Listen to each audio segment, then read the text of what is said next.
Now, the Ministry of Railways Development says it will need about $8 billion to rehabilitate the country's rail sector. Speaking to Joy Business at the relaunch of the Accra-Tema rail service after a temporary shutdown, Sector Minister JoyNews said his outfit is employing several means, including fencing the country's rail lines to deal with activities of encroachers. Looks like there's a lot on the table, but where are we getting funding for all these projects in the railway sector? And how much can we say that, okay, if you want to rehabilitate the rail sector or transform the rail sector, this is the amount it's going to cost us to do that? You know, people, let's say that let's cost a kilometer of rail between 3 million and 5 million, or even 3 million and 6 million, depending on whether it's electric or diesel, depending on the obstacles you meet on the way and so on. So let's give it an average of 4 million for the sake of argument. And it doesn't mean that some places may be more, some places may be less. We are seeking to do 1,400 kilometers, and then you add another 1,200 kilometers, over 2,000 kilometers. If you times it by 4, it's $8 billion. Me and you know that the government of Ghana does not have $8 billion sitting down to go into rail. So we are using a number of financial models. We are using the BOT, where we invite people to come and join with us, build, operate, and transfer. We are using the BOT plus government participation, where we take a bit of it. We can value our assets, and assets will be part of the contribution. We are taking loans for some. For example, Accra and Pakadan is an Indian Exim loan, and also some of it, the rehabilitation, we're funding it ourselves. So it's a multitude of financing methods we are using. Okay, so are we still going with a plan of having sky trains? Some people have done research and feel that that is the easiest and the least cost-effective and the least intrusive manner. They've given it a nice name called SkyTrain, but really, it's a train that is running on a pylon or a bridge. What are we doing? We are not putting our money in that. We are doing it by way of BOT. But the Ghana Infrastructure Investment Fund has invested in that project. As an anchor investor, you can talk to them. And so just now, we've reached the stage where they are doing their feasibility. When they bring their feasibility and they give us proposals, and I take it to cabinet, and it's good enough, we'll do it. If the proposal is not good enough, we won't do it. Okay, but Honorable, you agree that? All right, my colleague Sandra Isnafenu on that coach there, speaking to the Railways Minister JoyNews. She joined the train from Accra to Tema, and has joined me in the studio to share her experience. I guess I'm going to start first with how the ride was.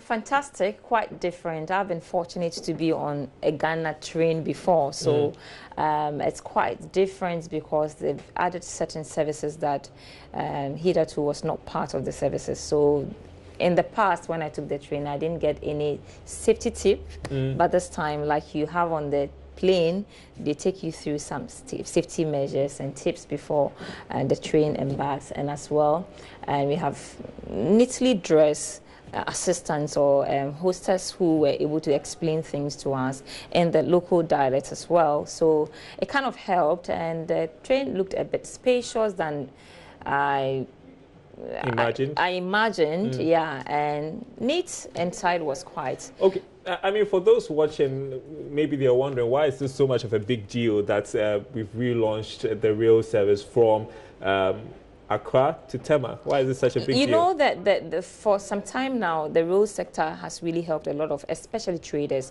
along the Odo through to Tema. And so for traders, it was a cheaper means of transport to the market centers and all that. And for 2 years, the service was shut down because of some accidents and maintenance work on the rail sector. And it's also part of this government's agenda to transform the rail sector.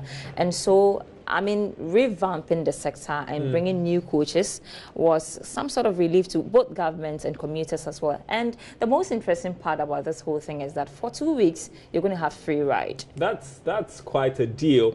You talk about revamping the rail sector. Now we have the Accra-Tema rail line active, but we also have several other rail lines that are not performing to standard or Right. are out of service. Right. What has the sector minister got to say about plans to revamp those Well, areas currently as well? the Accra Swam rail line is working, and it was only the Accra Tema lane that was suspended for some time because of activities of encroachers. And so the eastern and western corridor rail lines are also under some sort of maintenance as we speak now. The minister spoke to me about funding and what is currently happening. There's some reviews that are going as far as funding is concerned, and some contracts have been awarded. Mind you, they also have a project that links Ouagadougou to from the northern sector, that's from Tamale, Bolgatanga to Ouagadougou as well. And that one, 16 companies some time back tendered in their proposals to work on the rail line. And we understand now it's been brought down to 12. And that will be reviewed further, and then finally a contract will be awarded to one of the selected companies to work on that as well. So a lot is happening actually, but one of the things that we've not been able to tackle well is the activities of encroachers. It was clear right after the Christmas holidays, and they were supposed to open the Accra Tema rail line, but that was suspended also because there were encroachers still on the properties of the railway company, and so it was suspended for an extra 2 weeks to make way for some sort of intervention to be able to deal with encroachers. But unfortunately, it's not been able to be done successfully. As we speak now today, it's one of the things I was not too excited about. I saw from shoes, clothes to whatever, food stuff, even restaurant, I won't call it restaurant, I mean food joints were operating so close to the railway lines, and the minister said dangerous. Very dangerous. The minister is saying that we've not been able to deal with them, but we can't shut the service down permanently. So one of the ways they are looking forward to deal with this issue of encroachers is to start fencing the walls, as he said in the soundbite. And he's saying that we're not going to fence all the railway lines, but where encroachment is heavy, where they feel that it's necessary, because it's going to come with a lot of cost. And so when they feel it's necessary, they are going to send a bill to Parliament to propose some means of financing. If they're able to secure some funding, they'll be able to fence the rail lines. Yeah, and I know that you're going to have an extensive on this for Joy Business Prime when you come with that segment.